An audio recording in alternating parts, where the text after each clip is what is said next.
What is going on, Headliner Nation? Welcome back to Pick Six, our spin on fantasy football, the NFL, and a whole lot of fun. We've got a great show for you, 6 segments where we're going to be talking a whole lot of football, and Jake and I may make the biggest mistake ever on camera, and you'll find out more about it at the end of the show. Jake, shenanigans may actually end up costing us a few years off of our life today. I'm really not looking forward to segment 6, if I'm being completely honest, Kyle. I am. This is Taylor's idea too. Yeah. Like, he's the one to either thank if you're out there watching, or for us to blame. Yeah, and he's going to be involved in segment 6. We told him, like, we're going to do something like this. You got to be involved in it. So make sure you stay tuned to segment 6 because our mornings could absolutely suck, Kyle. Yeah, absolutely. Let's hop into segment 1. Let's talk about the better dynasty. Unless you've been living under a rock, then you know next week's Super Bowl is going to be a rematch. The Kansas City Chiefs, the Philadelphia Eagles will be playing against each other. And the Kansas City Chiefs are looking to be the first team ever to win back-to-back Super Bowls. So it got us to thinking a little bit. What dynasty may end up being better? The Kansas City Chiefs right now are on pace to probably be the greatest dynasty of all time. Yep. But how does that match up against the early 2000s and really into 2019 for the New England Patriots? And we've got some notes to kind of break that down. But Jake, just your thoughts without looking at the information provided. Which dynasty, as of right now, do you think will still be the best one towards the end of their run? Well, let me preface this by saying I am not a fan of either team. Like, I don't have any preference one way or the other. But recency bias kind of plays a part here for me because I'm going with the Chiefs. Because if you look at the Chiefs, the way that they're set up right now, not only are they set up to win right now, but they're also set up to win for the next few years, Kyle. And that's what's crazy to me is you look at this team who's on their way to the Super Bowl, and they don't even have their number 1 wide receiver to start the season. Rashee Rice isn't even on the field. So technically, in my mind, if they win the Super Bowl here this year, this offseason, they get back a top 12 wide receiver to add to their offense. I know it's going to get to the point where it's going to reach Brady territory, right? Where players just want to go there to play with Mahomes and win. And that has started to happen here just this last year. We saw Hollywood Brown and we saw DeAndre Hopkins. People are going to start migrating towards the Chiefs in the offseason just for that chance to win. So now that that's finally starting to happen, and they still have young guys that they've brought up there themselves, like Isaiah Pacheco and Rashee Rice, they're set up to win for numerous years, Kyle, and I would not be surprised, and I'm not going to say this is a bold take, maybe it is to some people. If the Chiefs win this year, I could see them winning 5 straight. Yeah, and it feels like a lot of people are kind of on board with that. Oh, I mean, there's this argument that the NFL wants the Kansas City Chiefs to win, Right. win, and they're going to do whatever they can to continue having that happen. But the same thing happened with the Patriots. Back when the Patriots dynasty was still running, a lot of the same things were said. Oh, the NFL wants Tom Brady. He's their love child. They want him in the Super Bowl as often as possible. So let's go ahead and jump into the numbers and take a look at the facts, the data, to see which one of these could end up being the best dynasty of all time.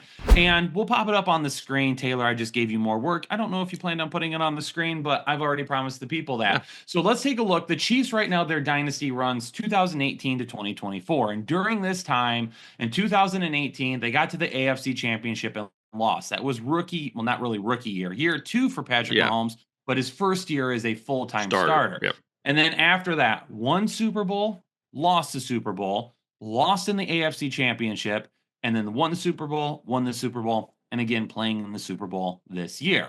So even though they have almost 3 straight, they still have another win already under their belts, and they went to another Super Bowl as well. But when you take a look at the New England Patriots, it's impressive when you look at it, but it's also like the New England Patriots were to split into 2 separate dynasties. Yeah. And I don't think people really think about that. So back in 2001, they won the Super Bowl, and then they missed the playoffs the year after that. Then they came back and they won back-to-back Super Bowls in 2003 and 2004. But it was 10 years before they won their next Super Bowl. They lost in the divisional round. They lost in the AFC Championship. They lost the Super Bowl in 2007. Losers. Missed the playoffs in 2008. Lost the wild card. Lost the divisional round. They lost the Super Bowl in 2011. Lost back-to-back AFC championships in 12 and 13. And then finally won their next Super Bowl in 2014. Lost the AFC championship. Won a Super Bowl. Lost a Super Bowl, won a Super Bowl, lost in the wild card round.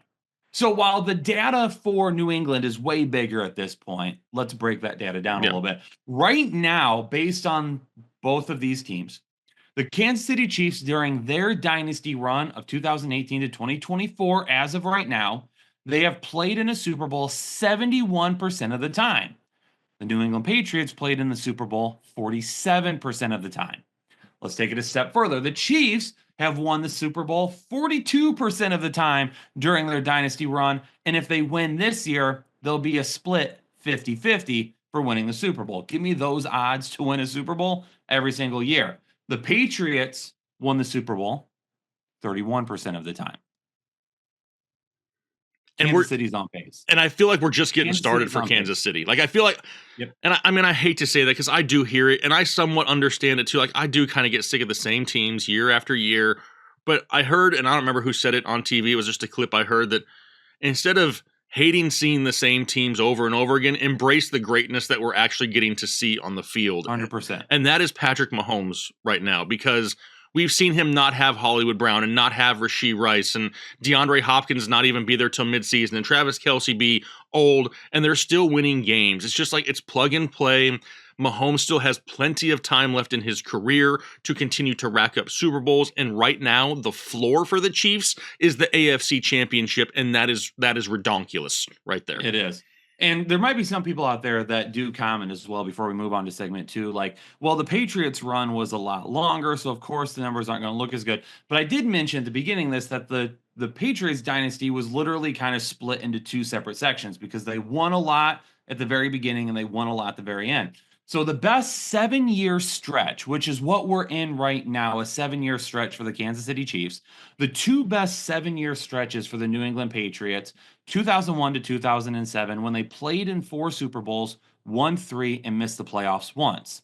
Then from 2013 to 2019, they played in 4 Super Bowls, they won 3, and they didn't miss the playoffs during that time span.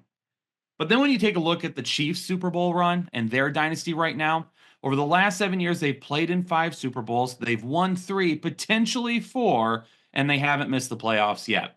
So even during New England's best 7-year run, it wasn't as good as the Chiefs' best 7-year run. As of right now, Mahomes isn't even 30 yet. And like you said, if they win this year, there's no telling how many in a row they could end up winning. I'm a big Tom Brady fan. I'm a Michigan guy, so I love him. He is the GOAT.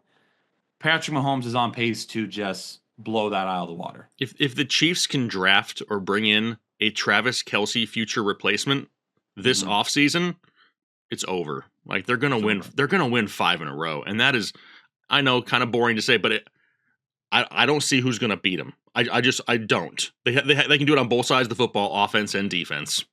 Embrace the greatness, though. So someday when you're sitting around talking to your grandkids and Patrick Mahomes going into the Hall of Fame, you can tell your grandkids, yep, I was alive. I saw that run. Absolutely hated seeing him in the Super Bowl every single year, but I've got to respect the fact that he was an absolute winner.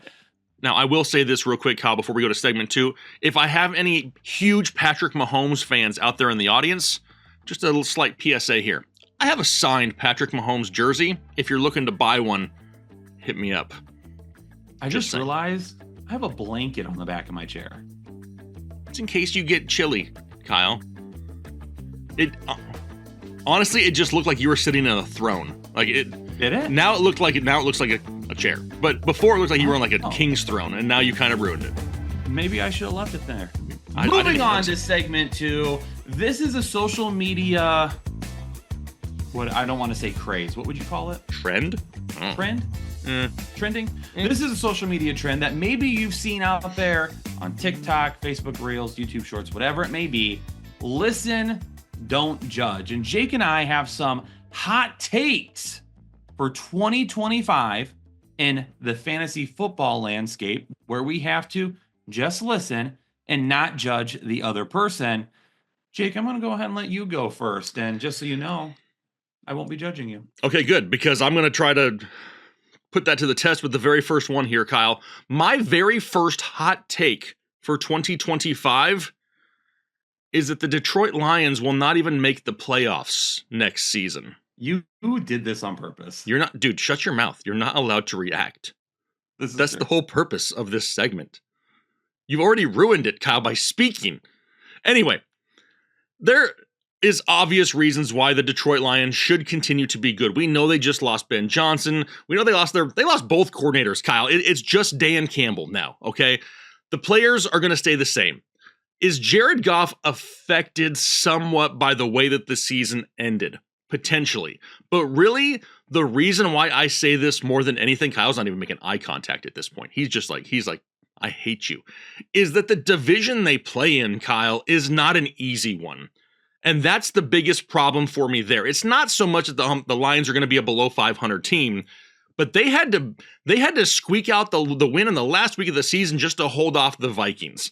And now we know that Ben Johnson is gone, and he stayed in the division. And there's just other teams there that have weapons that can go out there and win 10-plus games a year. And that is going to force the Lions to have to win potentially a minimum of 12 games a season to make the playoffs.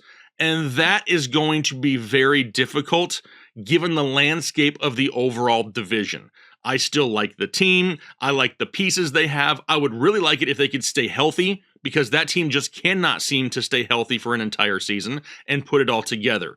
Does the change in coordinators, does the way the season ended, and does the way that this division lines up right now make it difficult for the Lions to make the playoffs? Abso-freaking-lutely, it does. Is their window closed, Kyle? No. But it's a lot closer to being closed than it was a year ago, and that's what kind of worries me a little bit. That division may be the most difficult division in football next year in order to make the playoffs. It's going to be much improved. Is it going to be, are the Bears going to be great? Maybe not, but they're going to be a lot better. I do believe that they're going to be better, and that's just a little bit, it makes it a little bit more difficult for the Lions to make the playoffs, Kyle. Did I win segment 2? This was supposed to be fantasy football related. I have another one. My other one is fantasy football related, but I had to throw that one in here first just to make sure that I got it in. You know what I mean? Okay. All right. Okay. Here's my hot take. Okay. Which is fantasy football related. Okay. Patrick Mahomes, who we just spent a lot of time talking about because he's a fabulous real life quarterback. He's decent. When it comes to fantasy football purposes, I don't know if I would even consider drafting Patrick Mahomes in the top 15 quarterbacks for next fantasy season. Now, before you start judging Headliner Nation, because Jake's not allowed to say anything, and I'm sure a lot of you are like, what? Just keep in mind that over the last 2 years, after finishes near the top of several years, last couple of years, QB8 and QB11. And this last season in particular, he struggled all year long to even be a top 12 quarterback. He ended up sneaking in at the very end, the last week of the season. Well, second to last week of the season. So when I talk about Patrick Mahomes and where should he be drafted, we give you this feedback every single offseason. Stop drafting your quarterbacks early. Stop spending high draft capital when you could be reinforcing your wide receivers or your running backs or whatever it may be. Get those guys and find value later on at the quarterback position. In fact, one of those guys this year, I put out a video that said, listen, if you're looking to draft Josh Allen or Lamar Jackson and you want that type of a quarterback, then save your draft capital and draft Jaden Daniels later. And that was in a 5 tips to winning your fantasy football league video. It's out there on the internet, so it must be true. That right there is the type of amazing, just value you can get later on at the quarterback position. So at first I thought to myself, I wouldn't draft him inside the top 10 quarterbacks. But then I started breaking it down and I thought to myself, I wonder if I would even draft him inside the top 15 quarterbacks. And what I mean by that is, would he be one of my top 15 choices to draft? Now, I think we can agree that Lamar Jackson, Josh Allen, Joe Burrow are all 1A. I think Jaden Daniels has entered that realm as well. He is a guy that's going to go super high off draft boards next year. Those four guys are 1A tier. So that's four guys right there. Now, there are three guys after that that I think should be drafted either ahead of Patrick Mahomes or should at least be considered ahead of Patrick Mahomes.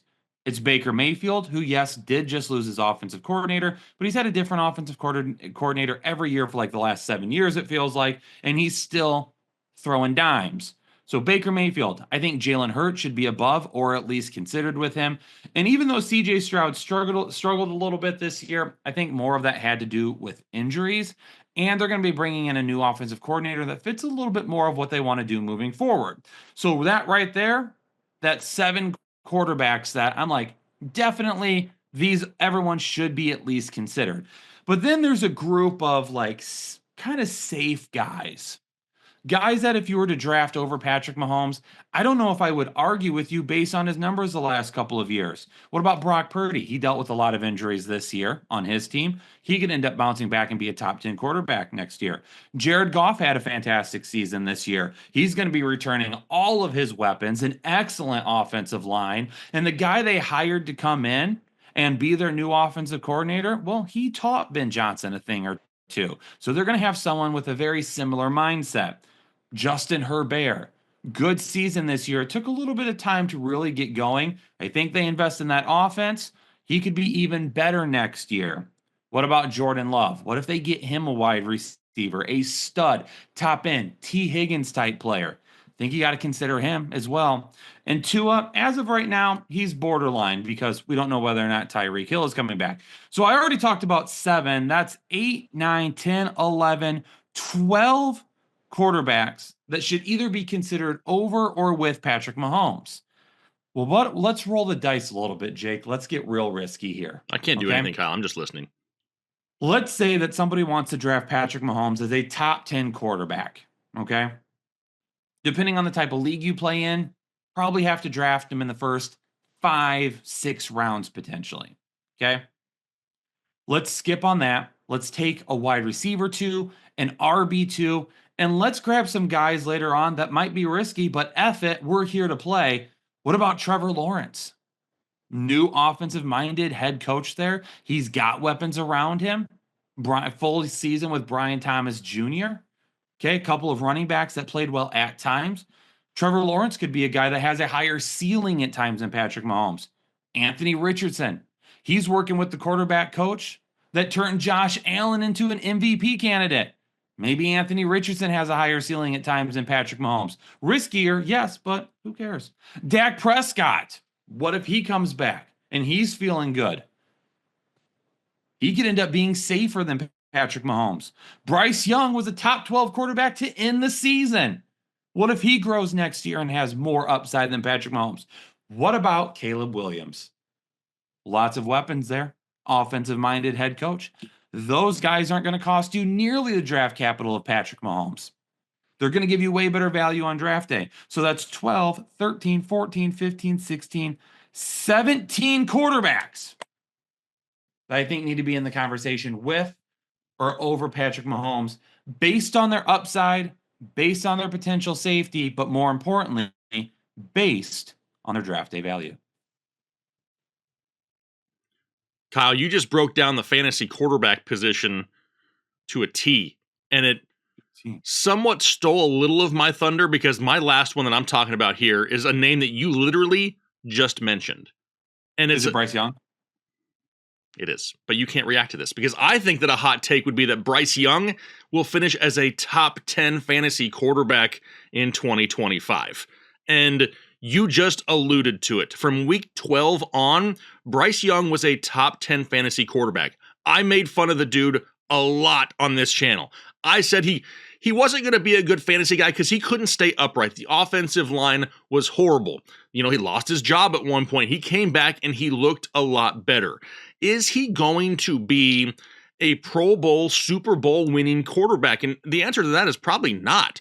But when we're talking about fantasy numbers, with the way that that offense started to click at the end of the season, when they really got used to Dave Canellis and the offense, they definitely improved. They have a lot of young weapons to throw the ball to. They just extended, they got Chuba Hubbard. Who cares about Jonathan Brooks? I know, RIP, he's hurt again. But Chuba Hubbard is more than capable of handling the backfield work and taking some of the pressure off of Bryce Young, and he really looked so much more poised in the pocket to end the season. So with all those names that you just listed, Bryce Young is going to be absolutely free on draft day. Does that mean that I'm going to draft Bryce Young in the 12th to 14th round to be my QB1? Probably not, if I'm being honest, because there's a ton of other great talent out there. But he will be somebody that I'm looking at, either if you're playing in a 2-quarterback league, a super flex league as my third option on the bench, maybe somebody as a bye-week fill-in, somebody that I can pick up at a moment's notice if my starting quarterback goes down. Bryce Young and the Carolina Panthers offense is going to be much improved. And for the hot take, I have him finishing the season as a top 10 quarterback. Headliner Nation, listen, don't judge. That means you are not allowed to judge in the comments either. You have to take the information that we just gave you and you have to let it simmer and stir inside your mind. You can't comment and give your thoughts on it. You just got to take it for what it is. Let's move on to segment number 3. We're going to be talking about fresh meat. We're going to have a ton, shameless plug here. We're going to have a ton of draft content coming up on this channel. I'm diving deep into the class right now, putting together my top 50 big board. We're going to be doing all sorts of stuff leading up to the NFL draft. So if you play in dynasty leagues, keeper leagues, or you're just an NFL nut and you want to know more about the 2025 NFL draft class, make sure you stick around, subscribe to the channel, have the bell notifications on, because we're going to be talking the 2025 NFL draft over the next couple of months here. So let's discuss some of the top NFL prospects for the 2025 NFL draft and what we could potentially see coming from them. And one of the biggest names right now when it comes to the fantasy football landscape anyway is Ashton Jeanty from Boise State. Everybody wants to talk about him. Where does he have to land to be a top 10 back in the NFL instantly? Okay, do you have a team, Kyle, that you think? I mean, the popular team is the Cowboys. Okay, because I was going to say, before you answer, is that what you would say? That's probably going to give him one of his best shots. I think a lot is going to have to do with the NFL free agency as well. Yep, and I think that a sleeper team that I would really be okay with, the Detroit Lions. Absolutely not. Not even on the list. Not even in the ballpark. The Denver Broncos. I don't hate that. Giving a playmaker like that in the backfield to Bo Nix, who's already shown that he can throw the ball down the field, take defenders outside the box. You got a head coach and that's able to utilize the likes of a Alvin Kamara type guy that we saw in the past with Sean Payton. I think that Jeanty goes to Denver. He's got minimal competition. I mean, are we really worried about Jaleel McLaughlin and busted Javonte Williams? I'm just not. I'm really not that worried. And that to me would be a great fit for a great opportunity to not only just get volume, but get volume with touchdown upside. So I'm saying Denver, Kyle. It's going to be interesting to see what teams do, because we saw in 2023, we saw 2 teams make pretty surprising moves for top backs. Bijan Robinson went to Atlanta inside the top 10. A lot of people really didn't anticipate that happening. They thought it could happen, but that early seemed to be kind of out of the question with other needs available to them. We see how he's performed so far. Jahmyr Gibbs. Everybody hated the Jahmyr Gibbs draft pick. Okay. I didn't hate it. I definitely questioned it, but I was like, Brad Holmes and Dan Campbell are up to something. And look how that has worked out. But then last year, you didn't really have those type of prospects in the draft. And outside of Jeanty, I think we have some guys that are going to be good NFL running backs, serviceable NFL running backs, but nobody like a Gibbs or a Bijan, closer to what we saw last year. So for me, the question really becomes, how early is somebody going to want to move for him, given the fact that there could be a drop off to some of the guys after him? This is going to be a defensive heavy draft. You're going to have a couple of quarterbacks go high. You're going to have a couple, maybe just one running back end up going pretty high. Offensive lineman, defensive side of the ball. That's where this draft is going to be held. So really for me, it's like, what is going to be the NFL team that says, I'm going to be okay taking a running back right now because I'm not going to be able to get one later on that I feel really good about. Yeah. And a lot of people, like you said, want to say Dallas. And Yep.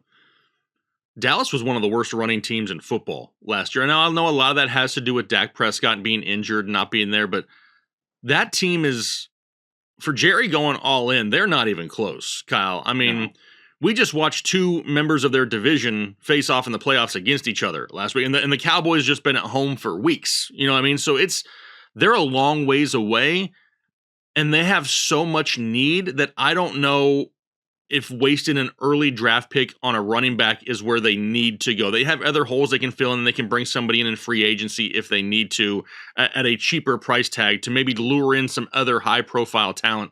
But I don't know if they draft a running back, Kyle. So Dallas picks at Early. 12. Yep. Dallas picks at 12. Tennessee is not going to draft a running back at number 1. No. Cleveland is not going to draft a running back at No. number 2. Cleveland may draft a running back if they trade back in the draft. I can see that. Maybe at that point they take a look at it, but still probably not. The Giants, they're not going to draft a running back at number 3. They need a quarterback. Mm-hmm. At number 4, New England, probably not. You have other areas that you need to go. You have Ramondre Stevenson that you just signed to a deal. Probably don't need to go that way. Jacksonville at 5, you don't really need to go with the running back there. Las Vegas at 6. That's going to be interesting depending on what happens with the quarterbacks. Because if they move up to draft a quarterback, you're fine. Mm-hmm. If Cam Ward or Shedeur Sanders don't fall, then it's 6. That's the first spot that I see where Janty could end up going off the board. I don't know if I love that situation though. I don't know. I mean, is that a Pete Carroll type move? We know he loves his running backs. He's always found one and fallen in love with one. It just depends if that's this chance right here or not. I would personally be shocked if it was Las Vegas. It makes sense, like roster construction wise, but I would be shocked if they did that early in the draft. And I mean, offensive line needs to be the priority for the Chicago Bears. Mm-hmm. But Detroit bounced DeAndre Swift out of town when Ben Johnson was there. And then they gave him a weapon for 2 years like Jahmyr Gibbs, and you had David Montgomery with that. If you want Chicago to operate the same way the Lions did, Janty at 10 to Chicago. I don't know, but I kind of look at Genty and Swift as like similar. You know what I mean? Like, ooh, I don't think they're similar. Genty to me is while he has some of that elusiveness, he's more of a power back than what Swift is. Swift is like all pizzazz, right? Like he's not running over pizzazz? Guys. Did you just say pizzazz? Pizzazz. He needs to make people miss. Janty can make people miss, but he can run through them. Well, and I get break that part of it, tackles yes. as well. And clearly Ben Johnson didn't have an affinity for DeAndre Swift because they bounced him and signed David Montgomery and drafted Jahmyr Gibbs. Maybe.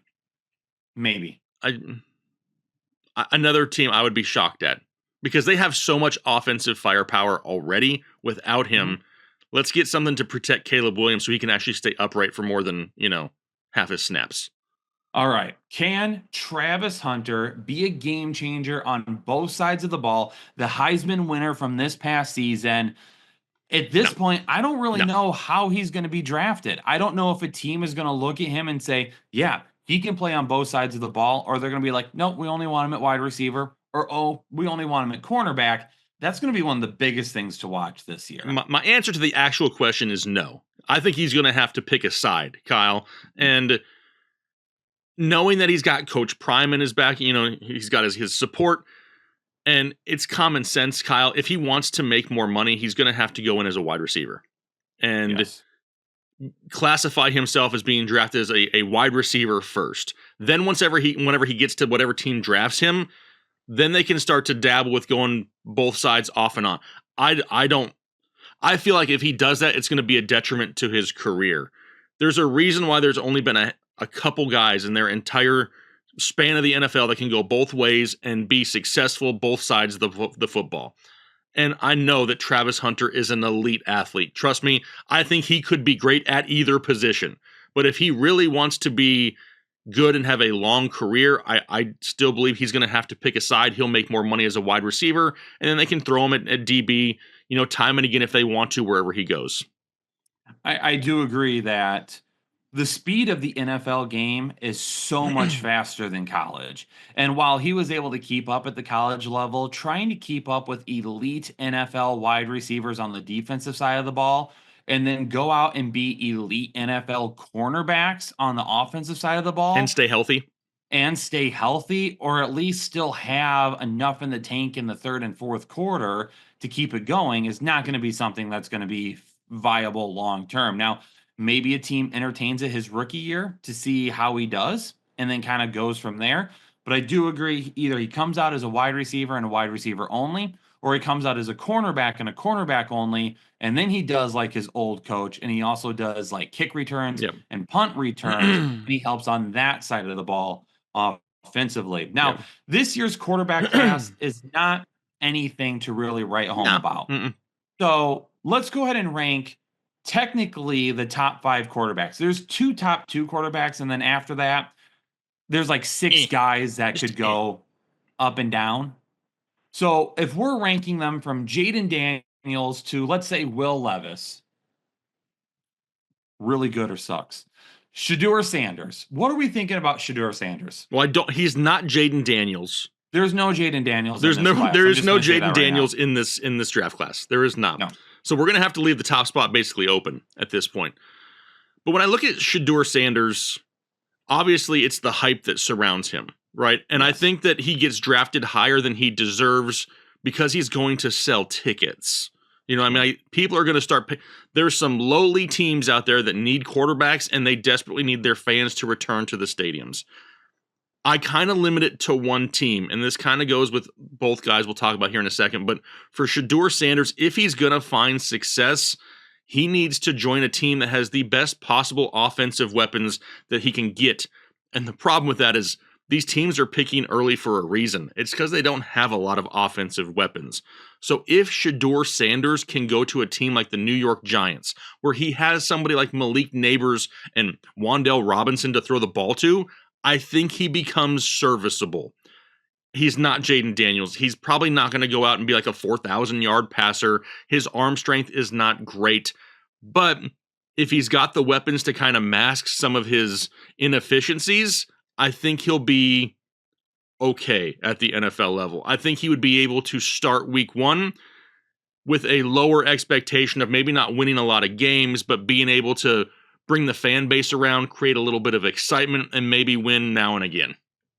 Now, this is not my comp to him. I'm not comping him as this guy. But if I had to rank him at somebody, it would be like a less fancy Caleb Williams. An okay rookie season. He's going to come out and he's going to play well. He's going to make some mistakes. He's going to try and do a little too much. He's probably going to take some sacks and things of that nature. So if I had to rank him as anyone, I'm going to go like a less fancy Caleb Williams for right now. Cam Ward. I see the talent in Cam Ward, but a team's going to draft him and they're going to get either Jalen Hurts or they're going to draft him and they're going to get Will Levis 2.0. A more athletic Will Levis. Yeah. Could you imagine if he goes to a place like Tennessee and it's him and Will Levis and it's just like, take your pick. Like we got basically the same quarterback, except one's a little bit more mobile than the other. And I mean, I like Cam Ward, but I don't know if I'd want to have him as my week 1 starter in the NFL.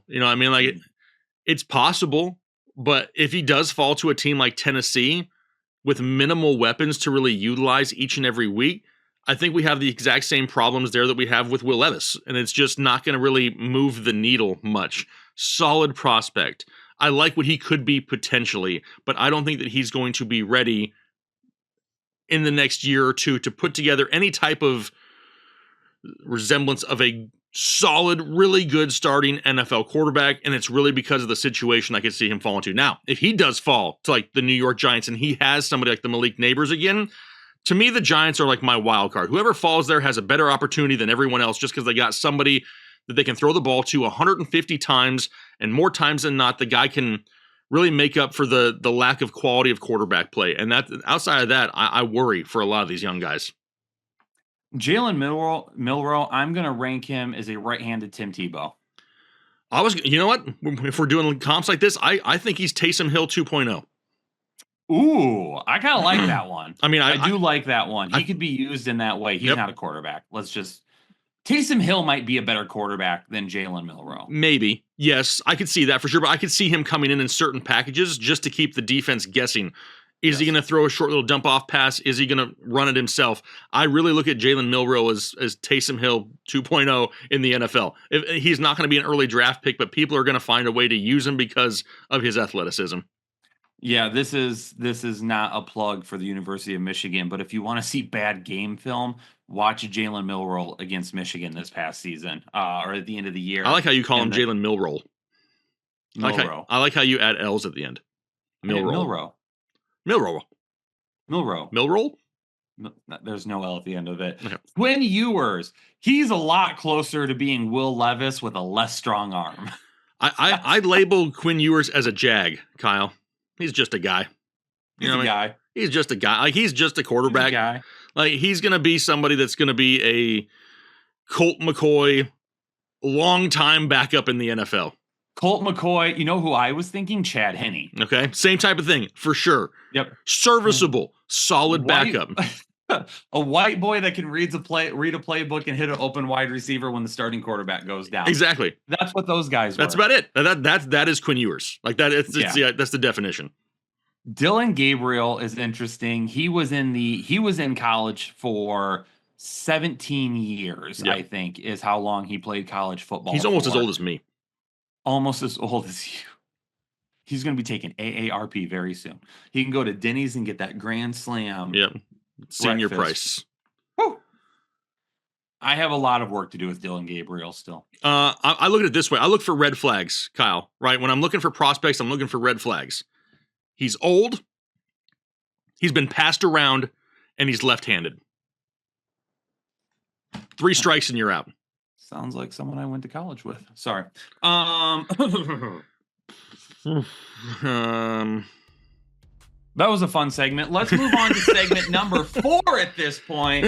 Let's get the fresh meat out of here. Let's go ahead and talk about, remember this guy. We have been talking for a long time, Jake, so we might have to be a little bit more quick. What we wanted to do, Jake and I wanted to try and trip each other up. We've got some photos of some older NFL players this century, 2000 and later on. Yep. And we're going to send the pictures in Discord, and the other one has to try and guess who that player is. We can give them 3 guesses, 3 hints before they can guess, and then they have to go with it.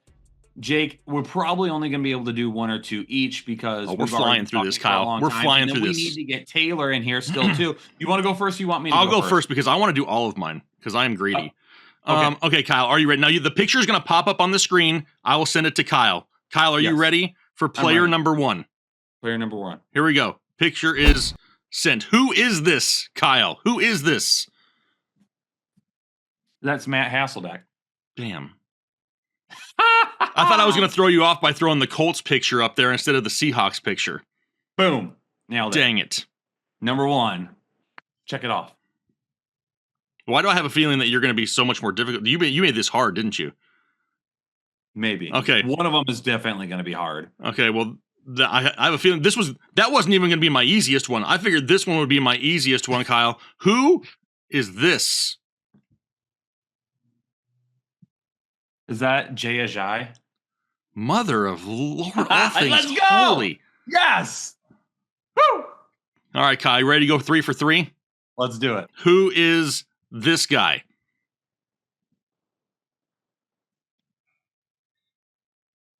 Is it Vernon Davis? No. No. Okay. He's looking. Kyle, It looks like Frank Gore wearing number 81. You think I superimposed a different jersey on him to throw you off? Kyle, would you like a hint? Yes. He was the offensive rookie of the year his rookie year. Is that like Michael Crabtree at the end of his career? Nope. Hint number 2, Kyle? Yes. He is wildly regarded as one of the best wide receivers of his time. Why does he look so fat?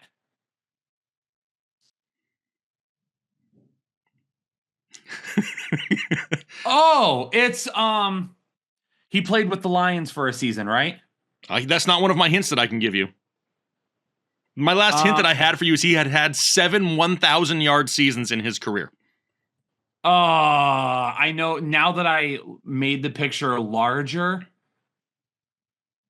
Is it Bolden? It's Anquan Bolden. Let's go. It's Anquan Bolden. When I enlarged the picture, I was like, everything looks better when it's larger, Kyle. He looks so fat in this picture. That's why I chose that picture. I was like, it doesn't really look like him. It doesn't look anything like him. Whew. I'm glad I got it, though. I'm glad I ended up getting it. Okay. Well, I don't have a feeling I'm about to go 0 for 3 because you made this so much more harder than I... I'm going to give you the easier 2 to start. Great. Let's go with player number 1. Okay. Can't wait. That's Philip Lindsay. That is Philip Lindsay. Yes, I tried baby! to keep the helmet on because if the helmet wasn't on, The hair would have given it away. Right away for anyway. sure. That is Philip Lindsay. Absolutely. Okay, number 2. At least I'm not player 0 for 3. 2.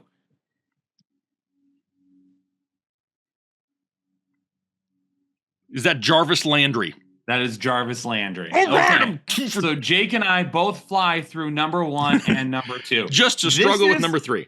This is the one that I think could end up messing you up a little bit. He's a little bit older than the guys we've got here.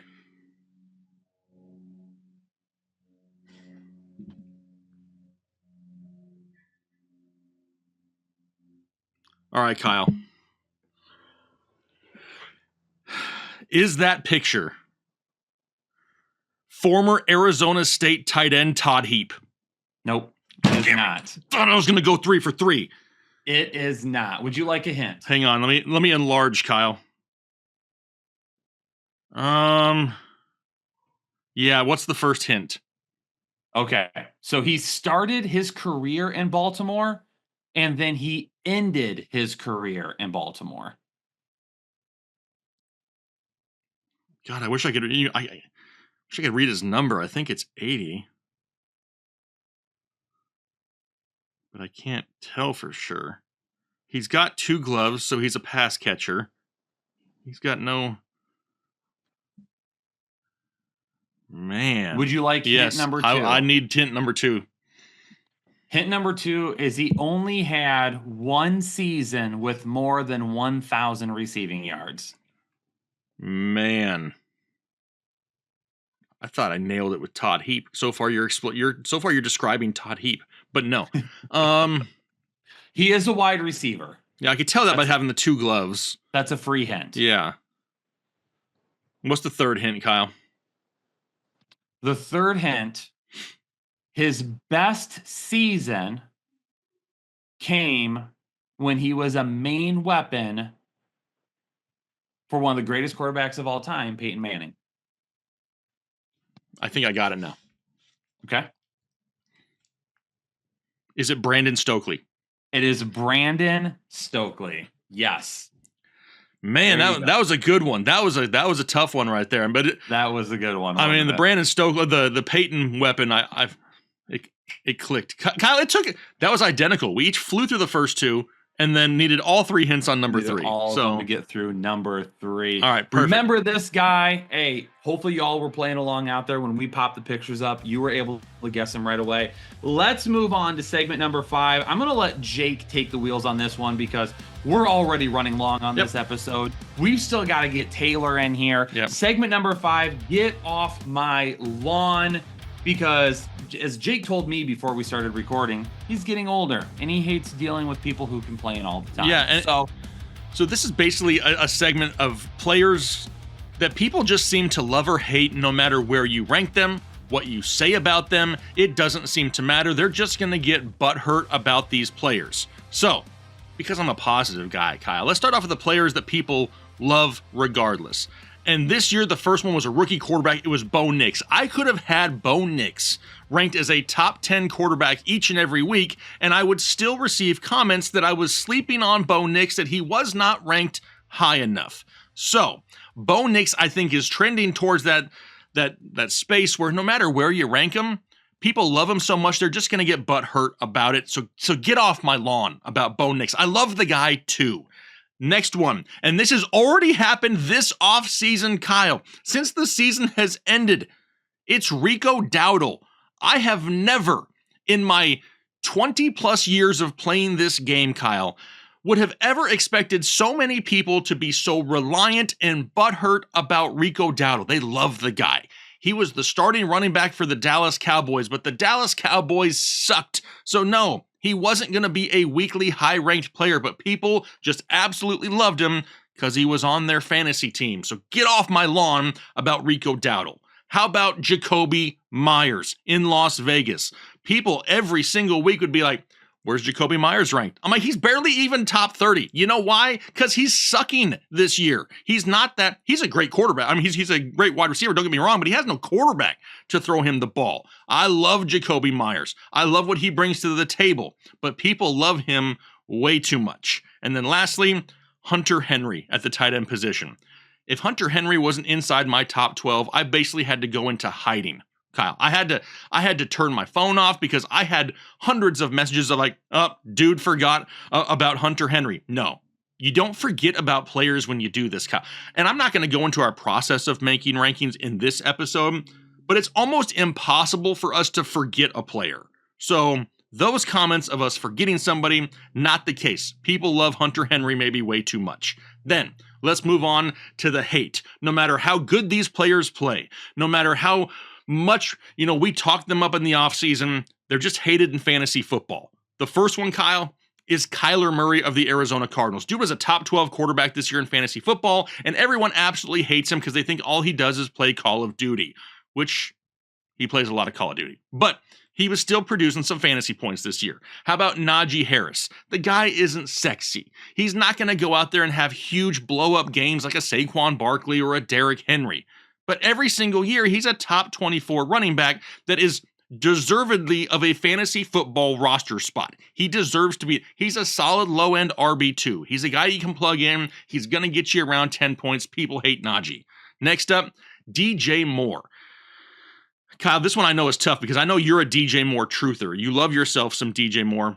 I like DJ Moore, but he is very inconsistent. However, if you look at DJ Moore this year, he was the most consistent wide receiver in Chicago from a fantasy perspective.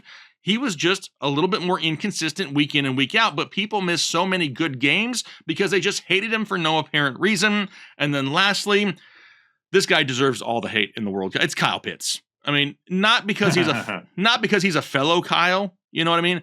But I understand the hate with Kyle Pitts, the expectations for him entering the league. There were so many people this year that were like, I don't even care if he's a top 5 fantasy tight end. I'm not owning him and I'm not starting him on my fantasy roster because I don't like him. I don't trust him. I don't want to have to deal with that headache each and every week. So Kyle Pitts gets hate regardless of the performances he puts in weekly. Listen, Headliner Nation, if you came to any of our videos during this season to find out about these guys and whether or not you should be playing them or not playing them, then you were using the Fantasy Headliners to level up your fantasy experience. Facts. So take our advice when I say use Turtle Beach to level up your gaming experience. Head on over to turtlebeach.com and use code word Headliners. You're going to get 10% off of your order right now. And they have the best headsets on the market. But not only that, they're known for their headsets and they are awesome, but I got my son one of their mouse and keyboards as well. It's fantastic and I love them so much. I'm thinking about replacing mine with something from turtlebeach.com. So head on over to turtlebeach.com, tell them the Headliners sent you by using code Headliners. Get 10% off your order and level up your gaming experience. Jake, I think we should give Taylor a call. What do you think? We should probably get him in here. Do you want to tell people what we're about to do first, Kyle? Nope, get him in here first. Okay, let's go ahead. Let me go ahead and let's get Taylor in here and let's get on with segment 6. Headliner Nation, segment 6, we welcome in Taylor, the man behind the scenes, the mastermind behind anything technical with the fantasy headliners, gives us a ton of great ideas and makes us look sexy on camera. Not one of those great ideas. This is one of those. I like it. I think this is going to be fun. All right, so segment 6 is called Fart. And think about it as horse without a basketball. Taylor's got a ton of trivia questions ranging from pop culture to general knowledge, throwing in football as well to go along with it. And if the question is asked to us and we get it right, the other person gets a letter. If we get it wrong, then we get the letter. And the first person to spell the word fart, F-A-R-T, has to then spray this fart spray in their office. I think we should go 5 squirts. Go 5 squirts. I am not going 5 squirts. Dude. I already took a little sniff, and it was horrible. It's going to be 1 squirt and done, probably. I think we have to give people God. 2 squirts. See? 2 squirts. 2 squirts. The people want 2 squirts. Just know, I'm going to tell you right now, whoever loses is not going to be able to do any work for the next couple of days. Yeah. Dude, I shouldn't have done a pre-sniff. Yeah, don't pre-sniff. Dude, that is bad. That's not a wet that's like straight up crap your pants. All right. There's probably crap in this bottle. Somebody's selling their own crap. This is disgusting. Taylor is going to tell us how we are going to determine who goes first here. All right. So today I thought it would be fun if I'm going to be the judge. And I want you guys to each take a turn of your best impression of Liam Cohen's Duval that's going around the internet. It's crazy right now. So Kyle, since you're already keyed up and ready to go here, let's have your impression. I've only heard it once, but I'm going to give my best shot here. Duval. That's pretty good. It's tough. You almost had the head waggle too. You got to go. Yeah. Duval. Ooh. Jake's lips looked like a roast. Well, did you see when he did it on the? He had like this weird like bobblehead thing going on when he did it. Like I don't know what was going on. The aura was like not there. I think just because of the lips, I'm going to give it to Jake because that was it right there. All right, Jake, you're on the hot seat. Oh, I got to go first now? Well, do you want to go first or would you like to defer? So wait, just to clarify, you're going to ask me a question. If I get it right, Kyle gets a letter. If I get it wrong, then I get a letter. That is right. All right, I'll go first. I was gonna say, you're confident, going first is best. I know. That's where I'm worried because I don't want to. We're going to start with a football question for each of you, just to get you comfortable. That's what you're the best at, I would argue. Other than that lip thing, you did that really well as well. All right, Jake. Here's your question: what year did the NFL adopt the 2-point conversion rule? Oh my Lord! Look on Jake's face right away.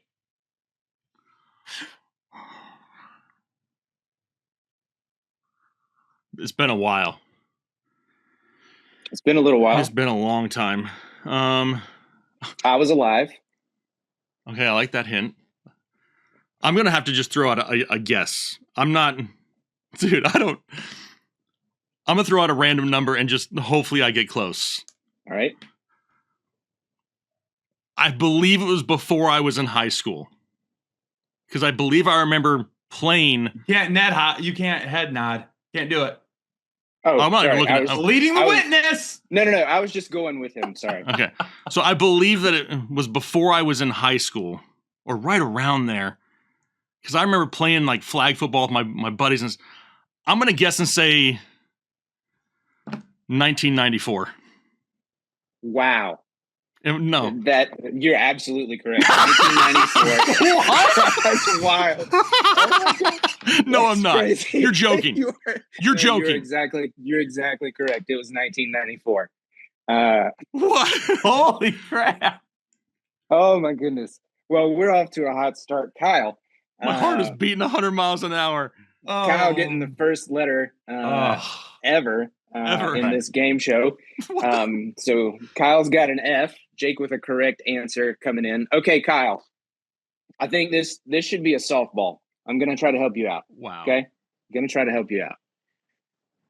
Which team was the first team to win 5 Super Bowls? That's way easier than mine. It is. I told him it was going to be a softball. I'm trying to help him out. I would have to say it's probably going to be. You can't do 2. You got to name just 1. I know, but I can talk out loud. Okay, yeah, you can talk. You can process.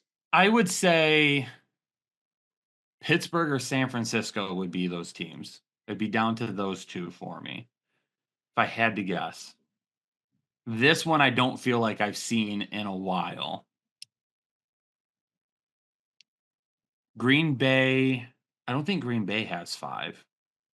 Or maybe they do. But I don't think they were the first. Hand check. My hands are right here. I don't think New England started winning early enough to be included there. Or did they? That is the I'm going to go with San Francisco. And you are correct. Yes, let's go. Well done. Well done. All right. So an F for each player. We are all tied up. Now we're going to go with the general question. Jake, are you ready? I guess so. All right. Here we go. What is the capital city of Canada?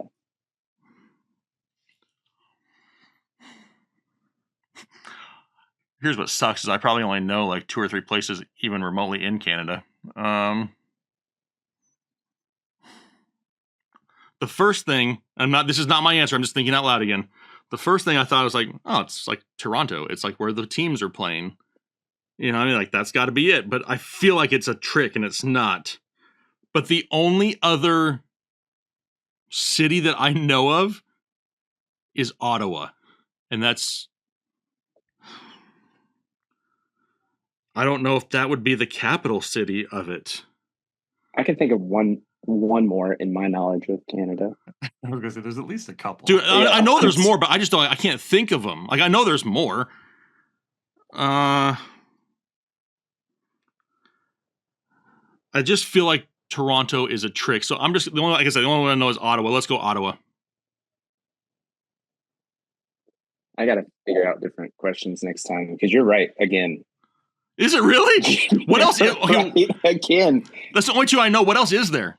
I was thinking Montreal. Oh, Montreal. I forgot about Montreal. Ontario. Oh, Ontario. Yeah. See, now they're all coming back to me, but I'm like, those are the only 2. I would have not guessed Ottawa. I got this question out because I was like, oh, this doesn't make any sense. I wouldn't have guessed this because I don't know anything about Canada, apparently. But apparently Jake does. I don't know much. On to me. On to you. Yeah, Fa. Yeah, now you got an F and an A. Did you know that, Kyle? Did you know that answer? I wouldn't have got it. When I was thinking Montreal. Yeah, see, I wanted to say Toronto. What is the largest mammal in the world?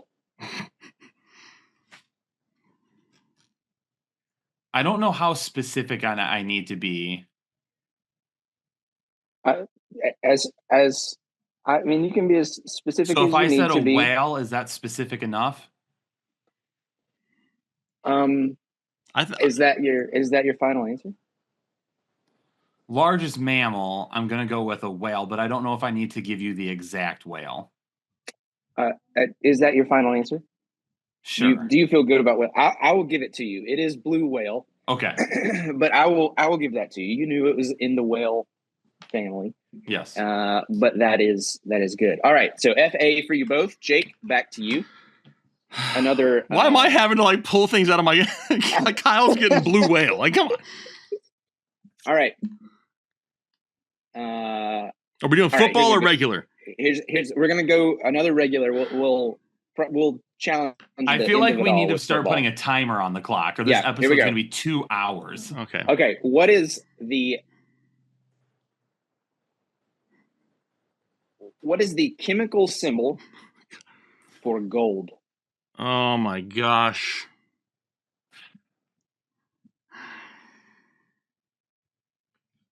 Back to your periodic chart.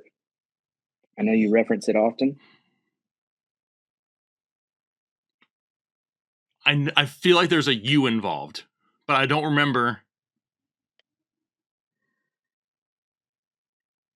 Kyle, do you know this answer? Only because I just looked it up.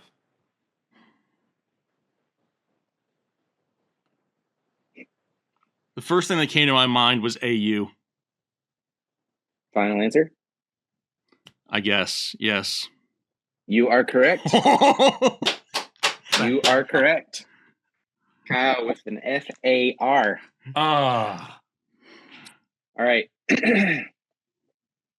Kyle. Where'd it go? Oh.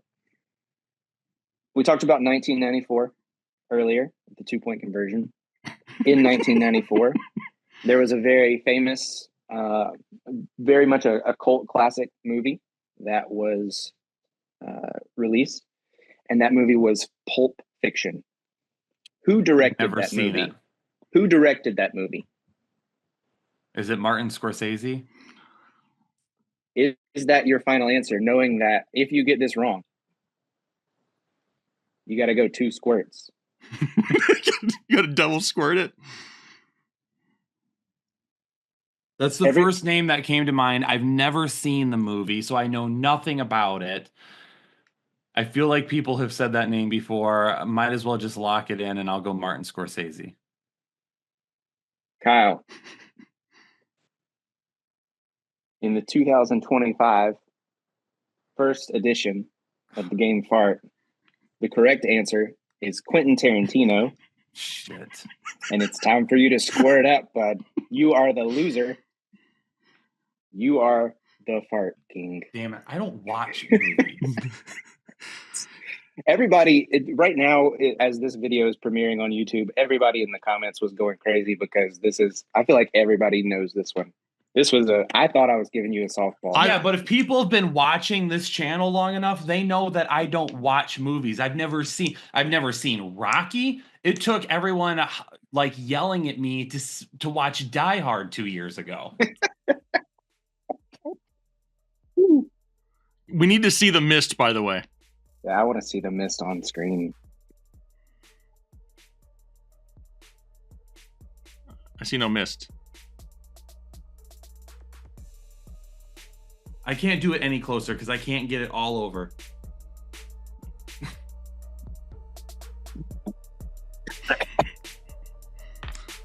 Thank you to Wet Farts by Laughing Smith.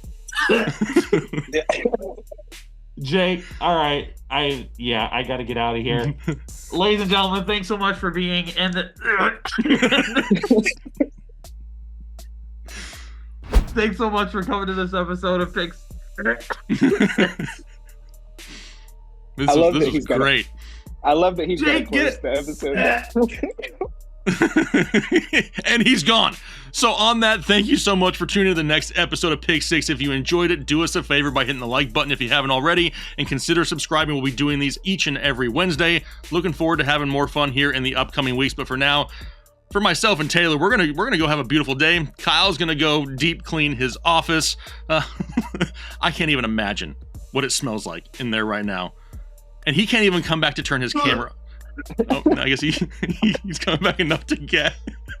All right, I'm out of here. Y'all have a great rest of your day, and then make sure to do your part to make the world a better place.